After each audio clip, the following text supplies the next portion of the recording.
Does truth exist? Because you have faith, does that make this book true? Does God exist? So when someone says there is no truth, if you apply the claim to itself, what should you say? Is that true? They don't think Christianity's true. They're talked out of it. You know why they're talked out of it? Because they've never been talked into it. Cross-examining skeptical and atheistic views. Welcome to Cross-Examine with Dr. Frank Turek.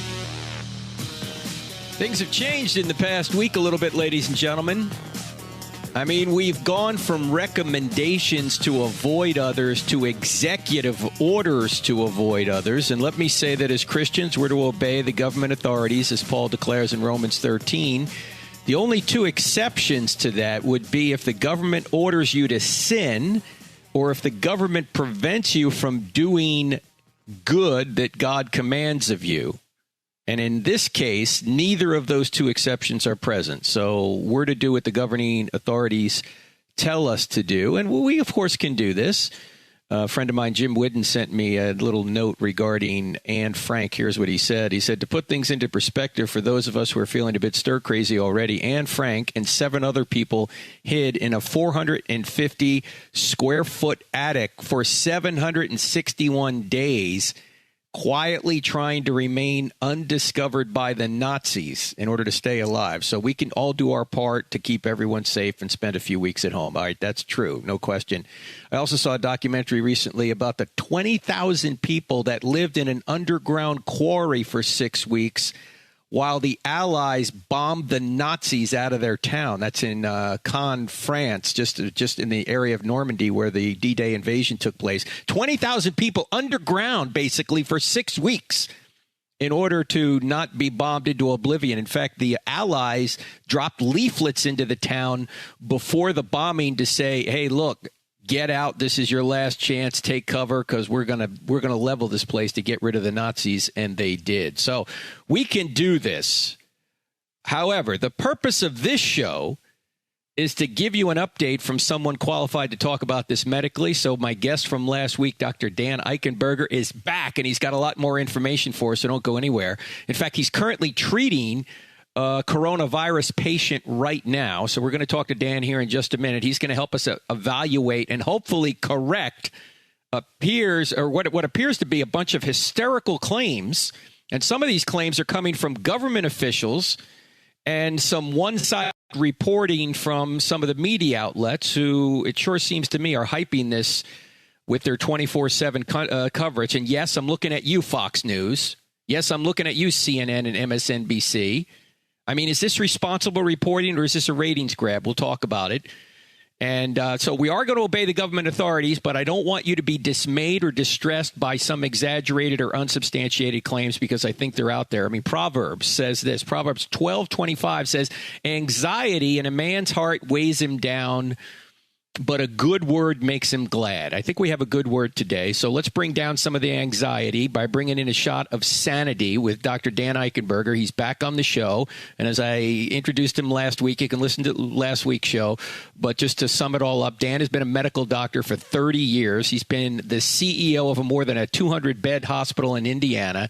And he now consults with hospitals around the country. In fact, he is currently treating a coronavirus patient. So we're going to get an update from Dan. So Dan, welcome back to the program. How are you? I'm good, Frank, and good morning. Yeah, good morning to you. Thanks for agreeing to come back on. You know, I got a lot of great comments from your appearance here last week because people are so stressed about this and because it's what they're seeing on the media all the time. And I think a lot of the claims, as you've pointed out, have been exaggerated. So let's just start right at the top, the death rate. The death rate from the coronavirus, how has it changed in the past week? Okay, well, let's start with your first comment. So he who controls the media controls the culture. And that is an important aspect to why we are doing what we are currently doing. But to get back to the part about the death rate, last week when we talked, the biggest news was related to the coronavirus death rate.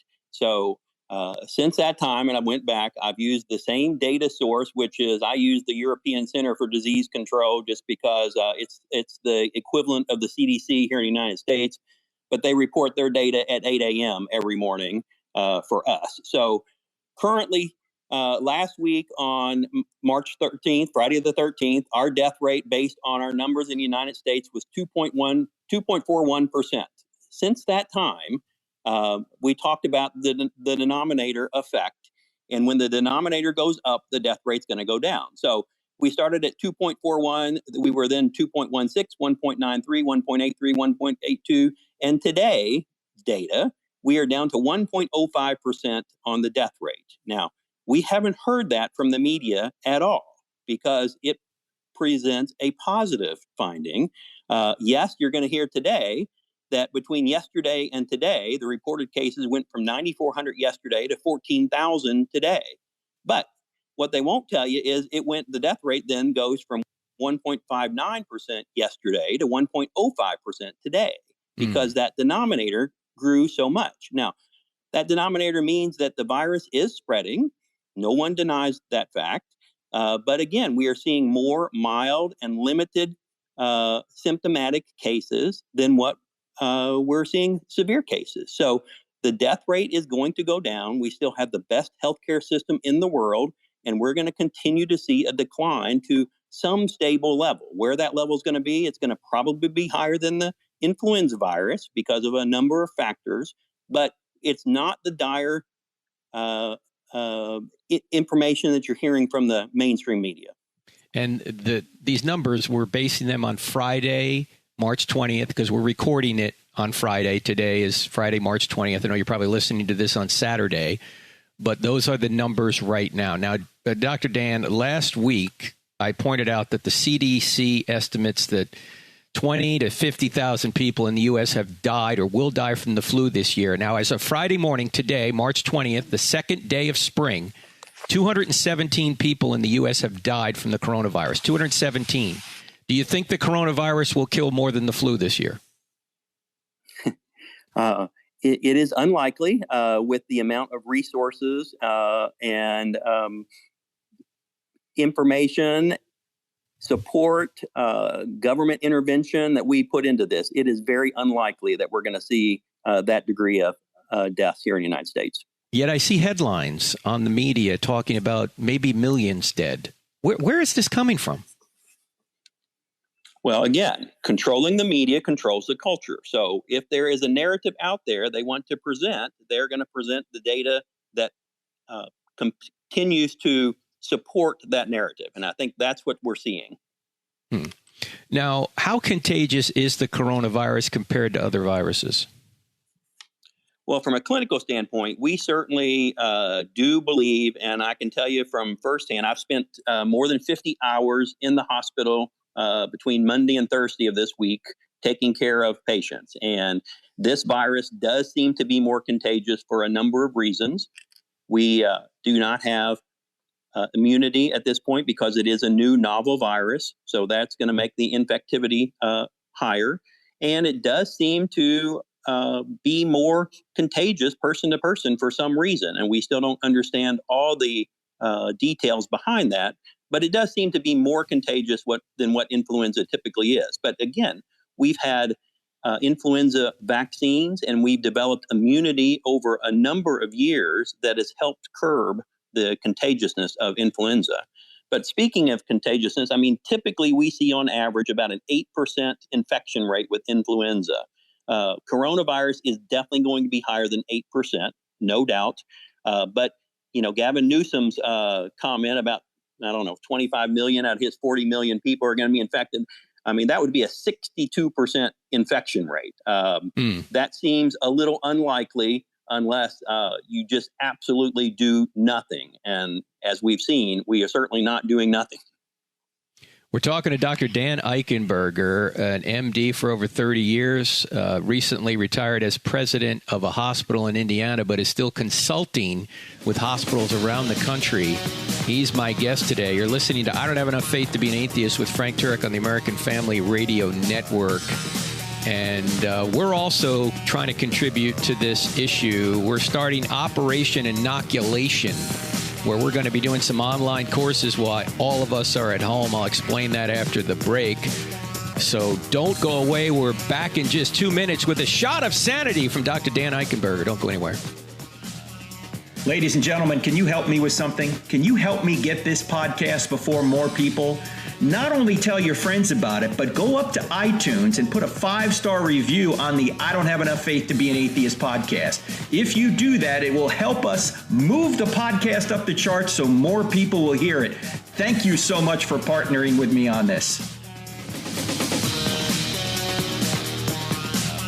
Welcome back to Operation Inoculation with Frank Turek and Dr. Dan Eichenberger. Now, our Operation Inoculation is something we're doing here at crossexamine.org along with online Christian courses. We're in April going to have 2 intensive 4-week courses to help you redeem the time, to actually use this time wisely. If you're at home, I'm at home, but we don't have to be alone. We can meet online together. And we're slashing the price of these courses in half, so just about everybody can afford them. We're doing Fearless Faith with myself, Detective J. Warner Wallace, and Dr. Mike Adams. Our Fearless Faith course is great because it gets people ready to go to college in particular. So this is great for high school students, college students, parents. And so the 3 of us teach that, and we're going to be live online via Zoom video. In addition to you watching video for the course, we're going to come on the internet via Zoom video live and answer your questions on 8 different occasions over the month of April. And then the other course we're running is Why I Still Don't Have Enough Faith to Be an Atheist. That's the course I'll be teaching alone. And you know, if you listen to this program for any length of time, that's based on our book, I Don't Have Enough Faith to Be an Atheist, where we reason from the ground up, does truth exist, all the way to the Bible's the Word of God. So this is great for kids who are out of school. It's great for parents. And actually, the Zoom meetings we're going to do for all these courses are going to be during the day. So normally we do them at night, but this is for people who are at home and they can meet us during the day. So check those out. Go to crossexamine.org and click on online courses. You'll see them there. So we're inoculating people with the truth. So when you get back out into the real world, you'll be able to defend your faith and articulate the Christian faith in a winsome and effective way. So those 2 courses, Fearless Faith and Why I Still Don't Have Enough Faith to Be an Atheist, begin April 6th, and they go for 4 weeks. And we're going to meet a lot online. So if you want to join that group on the premium version, you can. Premium version means that we're going to be meeting with you online in those live Q&A sessions. The basic course you can take anytime you want. We won't meet online, but you can self-pace that. Anyway, they're both available. Check it out at crossexamine.org. Click on online courses. You'll see them there. All right, let me get back to my guest, Dr. Dan Eichenberger, who is treating a coronavirus patient right now. But before we get to that, Dan, we were talking just before the break about how this is more contagious than the flu because we haven't built up immunities yet. How do we build up an immunity to a virus? What has to happen? Typically, we build immunity through both passive and active type of immunizations. Actively, if you are exposed to something and you get over the illness on your own, you're developing your own intrinsic antibodies to that particular organism. Then we use other types of, immunizations where we actually give either live virus, which we used to do a lot, or altered types of virus particles that helps the immune system develop antibodies to fight that particular organism. And then there's types of immunity we use in certain types of patients where we actually infuse them with IVIG, which is immune globulin, which is derived from other people who has developed immunity against certain organisms or pathogens. So there's a lot of ways we can develop immunity. With the influenza, we see a number of ways. We see people who have developed their own immunity because they've been exposed. We've seen the flu shot, which helps with the type of immunity with developing antibodies. And then, for really sick patients, sometimes we will give them IVIG, which is an immune globulin derived from other folks to help overcome an acute severe illness. So there's lots of ways we can develop immunity. But with coronavirus, it hasn't been around. It's a new virus. So we are still developing our own intrinsic immunities. I saw a medical official speaking with the president at a news conference on Thursday, and he seemed to indicate that within a year we'll have a vaccine for that. Have you heard anything different? Yes. I mean, again, part of the nice aspect of living in the United States in a free market society is that we are willing and able to invest money into these companies that are willing to do the research needed. So Bill Gates just announced he's donating a ton of money from his foundation to fight this. You don't see this level of investment in other countries. We are going to be the leaders of this, and we are going to come up with a vaccine, I would say, within a year. I think that's a good estimate. Now, we're talking to Dr. Dan Eichenberger, who is a medical expert, an MD. He's been a doctor for 30 years. He's been the CEO of a hospital. He's consulting with other hospitals right now. And Dr. Dan, you are actually treating a coronavirus patient right now. Before we get to how you're doing that and how the treatment is going, aren't you worried you're going to get the virus? I mean, you're volunteering to do this. Right. I've come out of retirement, and I am, this is one of my, I love taking care of patients. So I did volunteer to work extra to help the shortage of physicians, because we've lost physicians because they were exposed, and the 14-day quarantine has taken some of them out. So yes, I volunteered to do this. Will I get the coronavirus? I might. Am I concerned about it? No. Am I doing the normal precautions that you should be doing once you get out of the hospital and come back home? Yes. My wife and I are distancing, and we have my 80-year-old father-in-law living at home with us. So we are doing the precautions to protect him. But no, I'm not overly concerned that I'm going to get the virus. And again, going back, so like I said, I spent 50 plus hours in the hospital this week taking care of patients. The difficulty with this illness is that we are in a viral season. So I've had 4 different patients this week all present to the hospital with fever, cough, short of breath, and wheezing. All 4 of them presented the exact same way. And one had parainfluenza type 4, one had metapneumovirus, one had rhinovirus, and one had the coronavirus. But they all looked the same when they came through the door. And that's the problem. That's what overwhelms the healthcare system. It's not the severity of the coronavirus illness itself. It's the precautions you have to take now because of the virus and the contagiousness of it. We want to do everything we can in the hospital to prevent spread to other people. So anyone who comes in the emergency room with a fever, cough, wheezing, and short of breath is going to be considered a coronavirus patient. And that means you have to go through the severe or the significant issues of dressing up, putting on the mask, putting on the goggles, putting on the gloves, the respirator type of equipment we're using. All of those things have to be done now with every patient that comes through with those symptoms. And that's what overwhelms the system. The time it takes, the equipment it takes, and we are running short in a lot of hospitals with gowns and masks and goggles and those types of things. So it's not the fact that the illness itself is so severe. That's not the case. It's the fact that we have to do these measures to help prevent spread.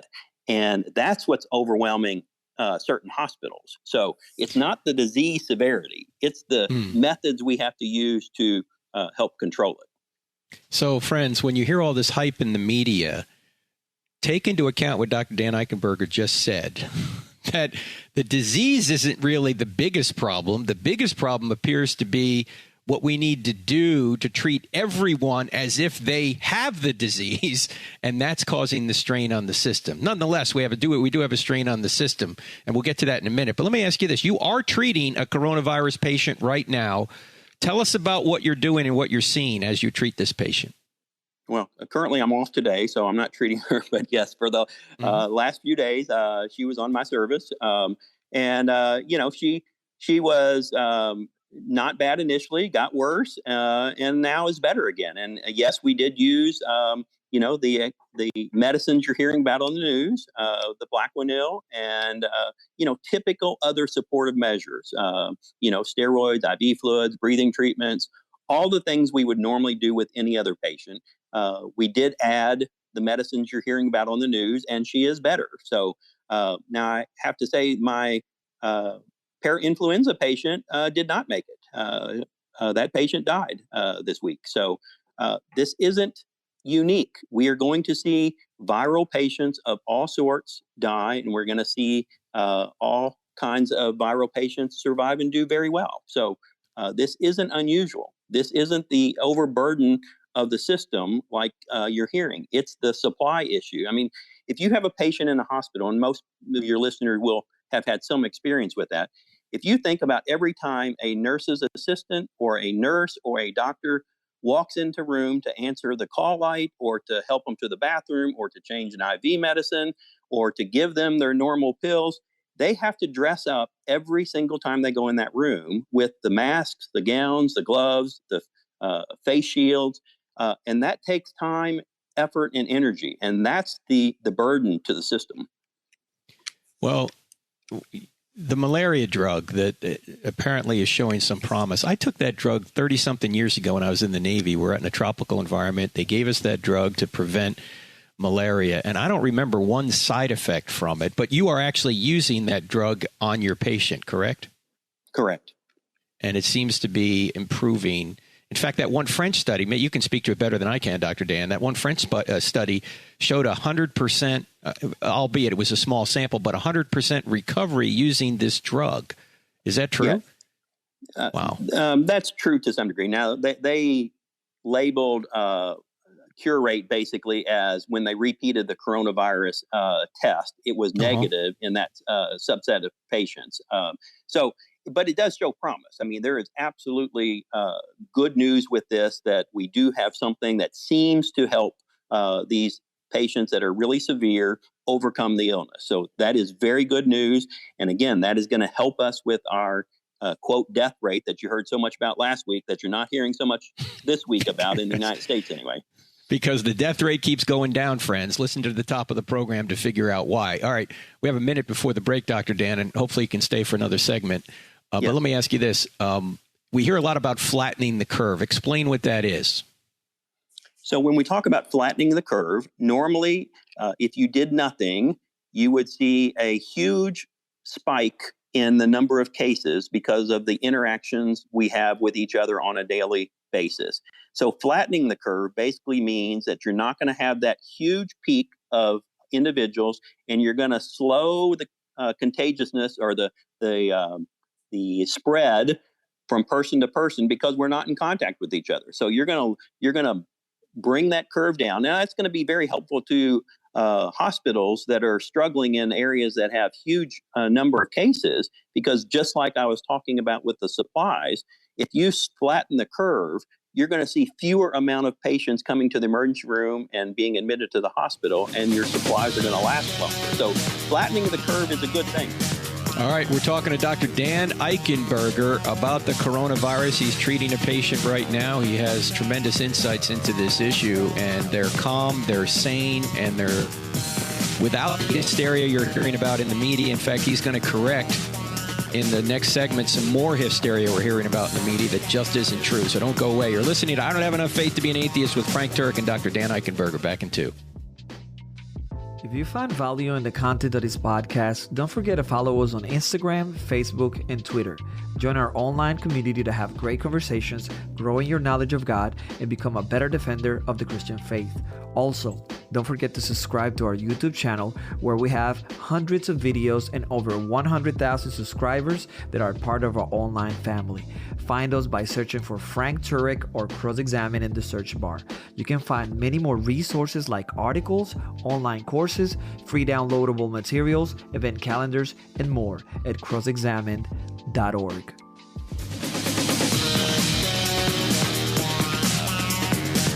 A shot of sanity in a sensationalized media. That's why you're here, I hope. You're listening to I Don't Have Enough Faith to Be an Atheist. We're taking a little break from our normal apologetics programming to deal with what everyone's trying to deal with, this coronavirus, and the fact that we're all locked down, it appears. And I heard from a source who's relatively close to the president, and we're recording this on Friday. So maybe by Saturday when you hear this, this will have happened, that they may shut down interstate travel. That's what I've heard. Now, I haven't been able to verify this, but it's a rumor from a fairly reputable source. And I'll ask Dr. Dan his opinion on that a little bit later, that if they do that, is that total overkill now?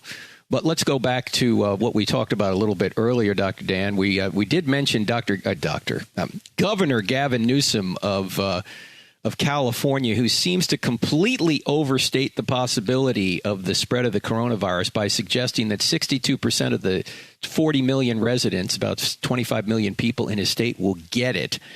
And I saw an article written by a Stanford epidemiologist on Stat News that says that we're making worst case predictions and taking drastic action on very limited information, and what are on these predictions, we're making them on what are probably very wrong assumptions. Is that correct? Is this Stanford epidemiologist correct in your view? Yes, he's correct in my view. We are basing a lot of our decisions on data from, almost third world type of countries and the statistics they're seeing. We do not anticipate those types of numbers here. And again, our death rate, if you look compared to the worldwide death rate, it's around 3.9 to 4%. Our death rate as of this morning, based on the numbers we have, is 1.05%. We have a healthcare system that is far superior to most of these other countries that are reporting data, and we are not going to see the same types of death rates that they're seeing. So these statistics that they're quoting, and they're only giving a skewed view based on a narrative that they want to create. And I don't know the underlying reason for that, but we do know that, again, the media controls the culture. So if you have a narrative you want to tout, you can do it with the data, but it's not a fair and accurate assessment of what's going on. And all these news outlets are competing with one another for advertising revenue. They need to hype it in order to keep their ratings up. So just watch what you watch on the TV and take it with a grain of salt and investigate it for yourself. Now, the article I'm speaking about is at statnews.com. I tweeted about it on Friday. The title of it is "A Fiasco in the Making as the Coronavirus Pandemic Takes Hold.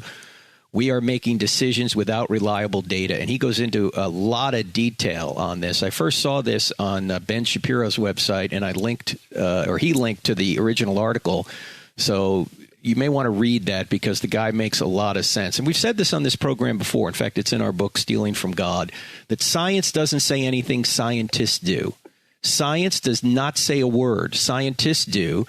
And all data needs to be gathered. All data needs to be interpreted. And that's why science doesn't say anything. It's the scientists that have to interpret the data. And sometimes they're using assumptions in their data that are not backed up by the evidence. And so you have to dive into the assumptions and see what the real evidence is. Now, let me go back to what I said at the top of the program. We're Christians. We obey what the government says unless they tell us to sin or unless they prevent us from doing something God commanded us to do. In this case, they're not doing that. So we will do what they want us to. We will do what the government wants us to do. But that doesn't mean we're going to buy into the hysteria that the media predominantly is putting out. In fact, Dr. Dan, I saw one of these anchors over at Fox News Channel the other day. He was talking about the spike in the cases, how it's just spiked up all of a sudden, almost overnight, which makes it seem like this is out of control. What is this newsman not telling us about the actual cause of the spike? Yeah, the actual cause of the spike is that we are finally testing more, and we are testing patients that are minimally symptomatic or asymptomatic. And we are going to see these numbers go up. The problem he left off was he only gave you the increase. What he didn't tell you to allay the hysteria was when you increase that denominator, like we talked last week, the death rate is going down. And the trend is dramatic from a week ago. What the death rate trend is and how much it has declined over the week, because we are now seeing a more realistic view of what coronavirus really is and what it really does to individuals. South Korea is a good example. They've got the highest testing rate in the world. They've got 3,692 tests per million people.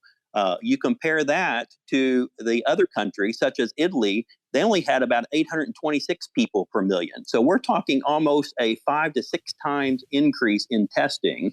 And South Korea's death rate is very similar to ours, whereas Italy's death rate is higher because they haven't tested as many, minimally infected patients. So the data is skewed because of the numbers tested. So we could talk about Italy as well and why their numbers do look worse than other countries.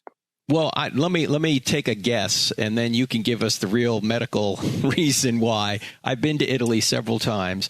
You cannot find a place in Italy to wash your hands. If you want, there are very few public restrooms in India. I mean, in India too, but in Italy, there are very few public restrooms. In order to use the restroom, you got to go buy a plate of lasagna to use the one bathroom that a restaurant has, because you will not find, at least in Rome anywhere where I've been, you will not find a public bathroom to wash your hands. That's number one. Number two, it's an elderly population. I think it's the second oldest population probably in Europe. Number three, a predominant number of people, it might not be a majority, but it's probably near that, smoke over in Italy. I mean, it's terrible. You can't go anywhere without people smoking, blowing smoke in your face. Now, look, I have Italian blood. I'm mostly Italian. I'm half Italian. My mother's Italian. I love Italy. But there's too many people that smoke over there, and you can't wash your hands. And there's got to be several other reasons, Dr. Dan. Why is Italy in bad shape right now with regard to the coronavirus? You hit two of the most common reasons. So Italy does have, according to the 2015 data, Italy was the second oldest population in that part of the world, with 28.6% over the age of 60. Japan was the only one above them. Whereas you compare that to South Korea, they're only 18.5% over the age of 60. We do know risk factors for coronavirus death do include being a male. Unfortunately, we can't change that. At least we don't think we can. I identify as a female today, Dr. Dan. I'm safe. Don't worry. Smoking is a huge risk factor. And underlying illnesses we know are a problem. So when you have the older population, the huge smoking, the poor sanitation, and then when you look at the data in Italy about their healthcare expenditures in the ICU realm, you also see a disparity in the number of ICU beds, the money they put into ICU care. And in fact, about 10 years ago, there was a study that was touting Italy's control of their healthcare dollars. Well, yes, they didn't invest in their healthcare dollars. And in a socialized medicine system, when you don't invest over time, when you have an incident like this, you're going to see the consequences of not investing. So they have about 12.5 ICU beds based on the population compared to the United States, which has 25 per 100,000 individuals. So we see a tremendous amount of benefit from our healthcare expenditures in the United States. And we could talk about hospital bed, what the news media talks about the hospital bed situation and healthcare expenditures. All these are a skewed view of the actual data, and they only give you the information they want you to have to present a narrative they want you to believe. Well, let's talk about that, because we do hear that we have fewer hospital beds than in Europe, but that gives the wrong impression. How so? Yes. So in the United States, healthcare beds are defined worldwide, what we call acute healthcare beds. So when you talk about acute beds, we truly do have, the way it's defined, we have fewer acute hospital beds than some other countries.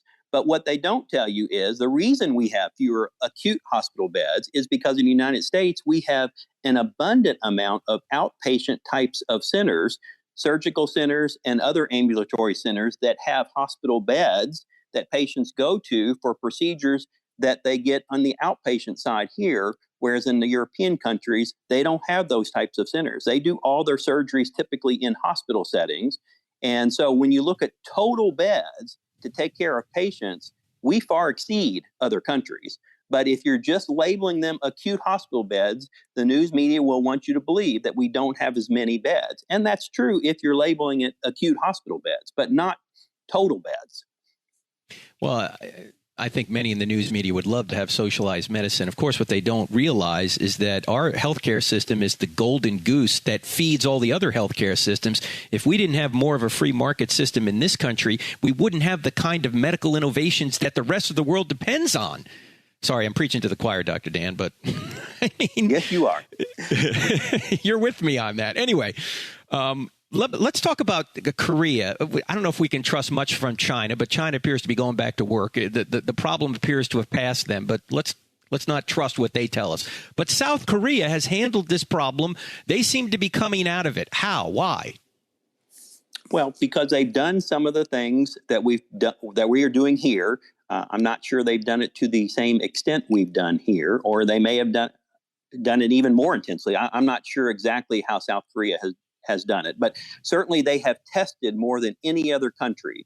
And when you test and when you then come back with the positives of minimally symptomatic people, you can get those people who are known to be infected, isolated more. So they have, decreased their curve significantly, and it has paid off. But it paid off because they did the proactive step of testing more people than what, number one, we've done here, unfortunately, and other countries have done early on. So they took a more proactive approach to testing, which then allowed them to isolate and quarantine patients in a more effective manner. Now, is there any... Not broadly like we're doing. Not broadly, okay. Is there any reason to think that this coronavirus will persist through the warmer weather? At this point, when you look at China's data, and although China data could be skewed, they had the typical, curve that we normally see with viral illnesses. It did peak and it has come down. And, I think yesterday they reported there was no new cases. So their curve has definitely did the normal standard type of curve that we would see. South Korea is going to be similar. So based on what we've seen, based on historical data with other viruses and the coronavirus and the SARS and the MERS, we have seen these peaks and troughs, and then it subsides. And that's what we're going to see here. There's no reason to think this is any different than it has been in the last 100 years. That's Dr. Daniel Eichenberger. We've got one more segment with him. I'm Frank Turek. Don't go anywhere. Back in 2 minutes.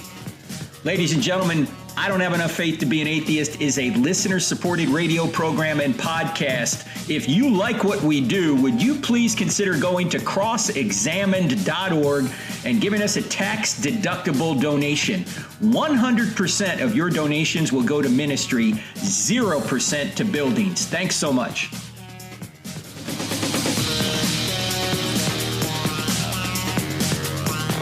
Welcome back to I Don't Have Enough Faith to Be an Atheist with Frank Turek on the American Family Radio Network. Our website is crossexamined.org. That's crossexamined with a D on the end of it.org. Thank you for putting positive reviews up on our iTunes page for I Don't Have Enough Faith to Be an Atheist. Continue to do that if you would, and send some other people our way.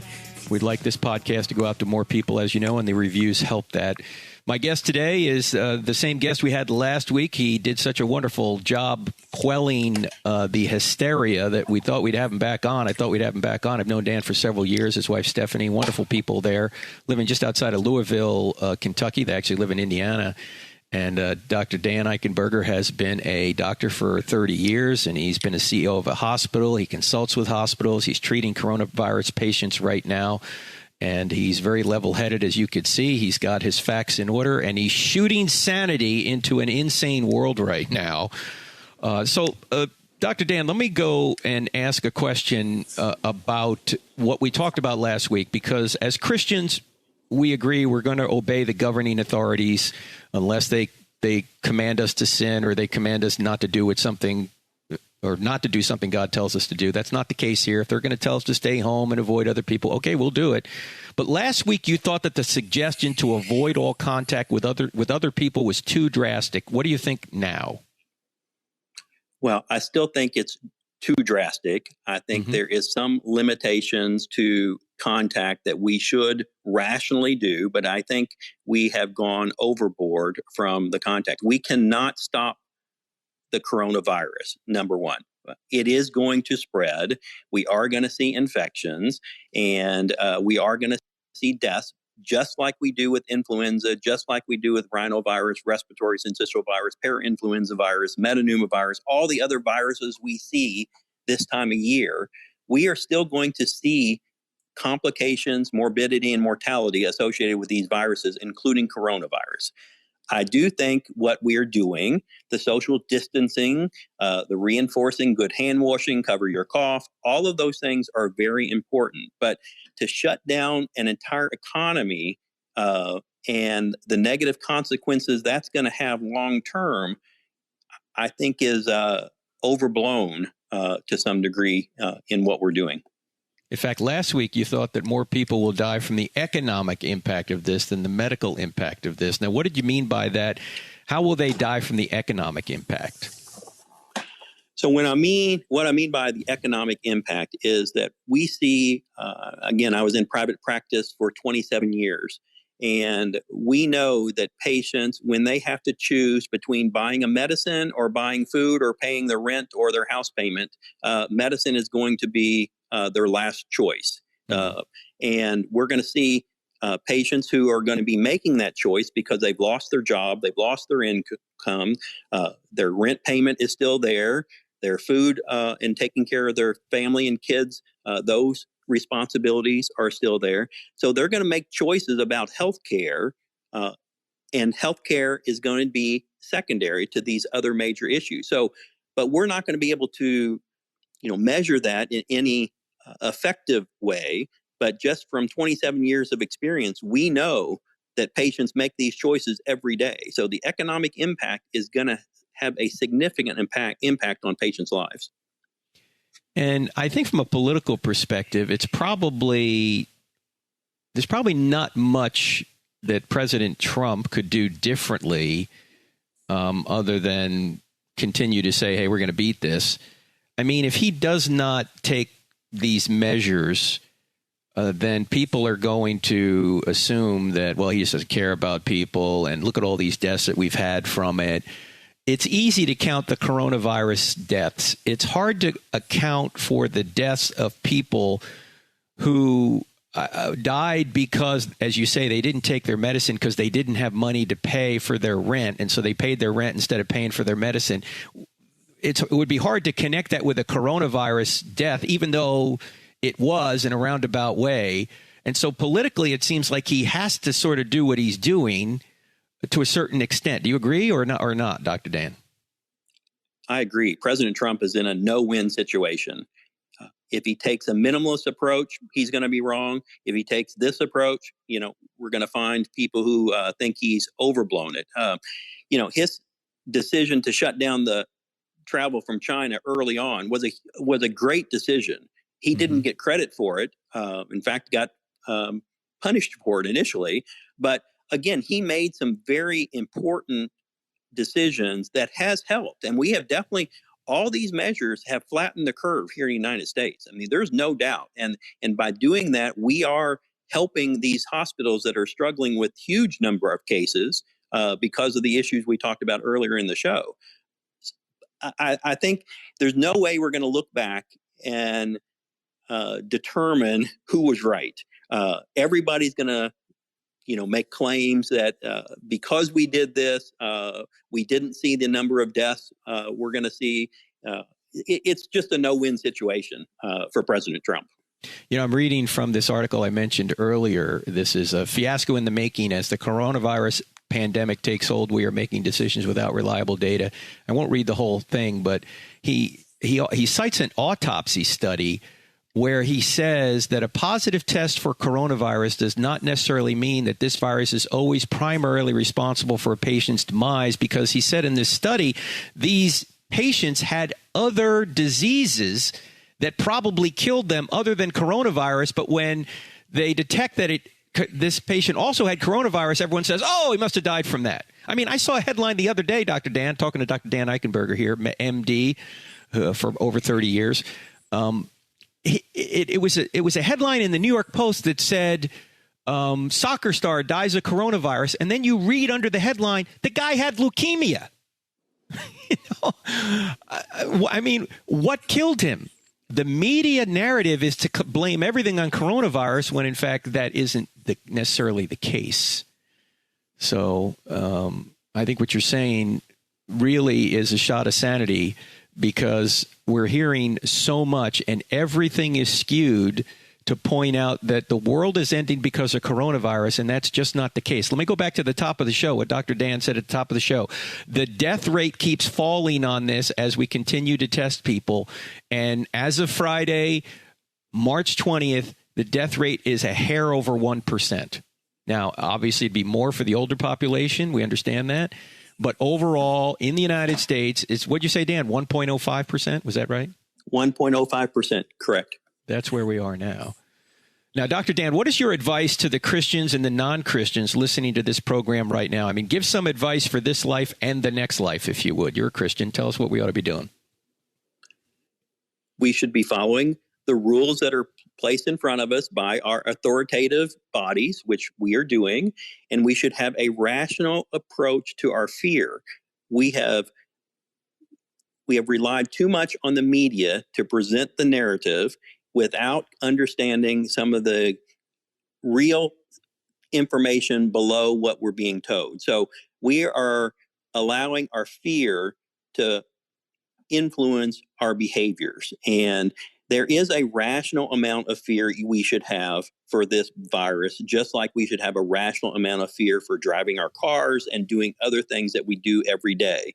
But, taking it to the nth degree and an extreme is not helpful for anyone. So, we should be looking after our neighbors, certainly older folks. If you have older neighbors as Christians, we should be calling them and saying, I'm going to be out. What can I do for you? What can I get for you? Because the elderly is still the population that is most at risk. Everyone's at risk, but the older population is the most at risk. And so as Christians, reaching out to those, widows, orphans, and elderly patients, that's where we can do our part.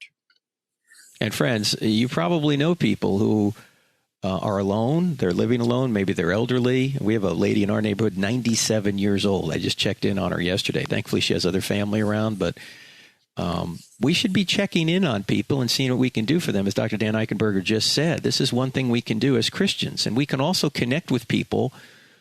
Even if we can't connect with them personally, connect with them online, connect with them via phone. Do that. Reach out to people. And right now is a time when people are starting to get serious about their mortality. And that means they start thinking about eternity. And now is an opportunity to talk to them about the gospel, talk to them about the ultimate virus we all have, sin, and the ultimate cure, the only cure is Jesus. So we ought to be doing that. If not now, when are we going to do it? People are open to it now. So let me thank Dr. Dan Eichenberger. Dan, I want to thank you so much for doing this program. Maybe we'll get an update from you next week. We'll see how things go. If you're open to it, we'll see how the week goes. But thank you for bringing some sanity back into this this fear mongering we hear all around us. Thanks, Frank. I always appreciate the opportunity to talk with you. That's Dr. Daniel Eichenberger. And he has been a breath of fresh air for me anyway, and hopefully for you as well, because there is so much misinformation and statistics that are only stated halfway that get you to think the sky is falling when it really isn't. Now, let me reemphasize, do what the government tells you to do, okay? But in your hearts, realize that this is not as bad as it's being said on MSNBC and CNN and Fox News and all the other hysterical places you go for your news, okay? Do a little bit more research, and you'll figure out that the measures we're taking, while they may be overblown, they may go too far, will help bring this down, and the death rate is low compared to what you're hearing about on the media, so take heart. And Jesus said, in this world you will have trouble, but take heart, I've overcome the world. And if you don't make it through this world, and none of us will ultimately, there's another world. So trust in him for that. You can also listen to a sermon by David Platt up there at McLean Bible Church. He did it last week. You can find it at the Gospel Coalition. He makes some great points. Go to thegospelcoalition.org and you can see his sermon. He's doing it in front of an empty audience, but David is a wonderful preacher, strong, obviously, Christian leader out there at McLean Bible Church. So check his sermon out on this. And don't forget, friends, I'm going to be online with you. We might not be able to meet together, but that doesn't mean we have to be alone, because we're launching Operation Inoculation, where we are going to be teaching online courses through the month of April. We're teaching Fearless Faith with Jay Warner Wallace, Mike Adams, and myself, and why I still don't have enough faith to be an atheist. And we're going to be online a lot live via Zoom video if you take the premium version. Go to crossexamine.org, click on online courses. You'll see them there. You'll also see Sean McDowell's course, Addressing Homosexuality with Clarity and Compassion there. Begins April 1. Check it all out there, and I'll see you here next week. God bless. If you benefit from this podcast, help others find it. Just go to iTunes or any other podcast service you might be using to listen and leave us a 5-star rating on the I Don't Have Enough Faith to Be an Atheist podcast with Dr. Frank Turek. It will take you less than 5 seconds. You can also help a lot by leaving us a positive review for others to see. This podcast is available on iTunes, Spotify, Google Play, Stitcher, TuneIn, and many other audio content delivery apps. Thank you, and God bless.